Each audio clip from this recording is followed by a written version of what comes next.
Wanaume si mmenijibu Mwanamke huyu mnayemtaja ni mwanamke ni sawa na wewe mwanamke unanitazama mbele yangu.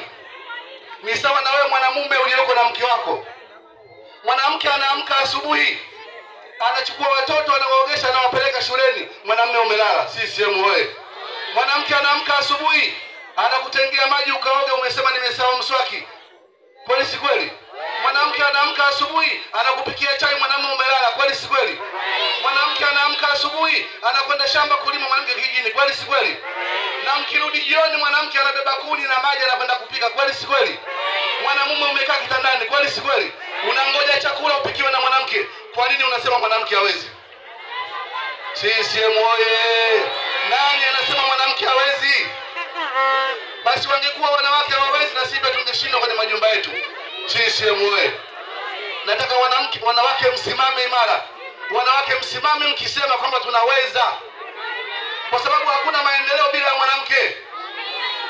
Hakuna ubora bila mwanamke ndani ya nyumba. Na ukitaka kuamini mwanamume asiyokuwa na mwanamke ana mapungufu. Kweli si kweli? Kama mwanamume hujaoa ndani una mapungufu. CCM oye! Kwa nini nasema wanawake hawawezi?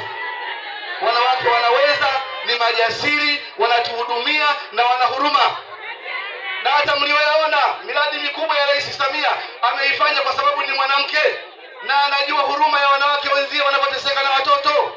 Anajua mnapoteseka kina mama na ujauzito wenu, mama anajua. Ndio maana amehangaika na shida za wanawake wenzie. Ndio maana amehangaika na shida za watoto, kwa sababu na yeye ni mama na ana watoto nyumbani. CCM oye! Ndio maana amejenga shule nyingi akiamini kwamba nitamsaidia mama mwenzangu aliyoko nyumbani. Kweli si kweli?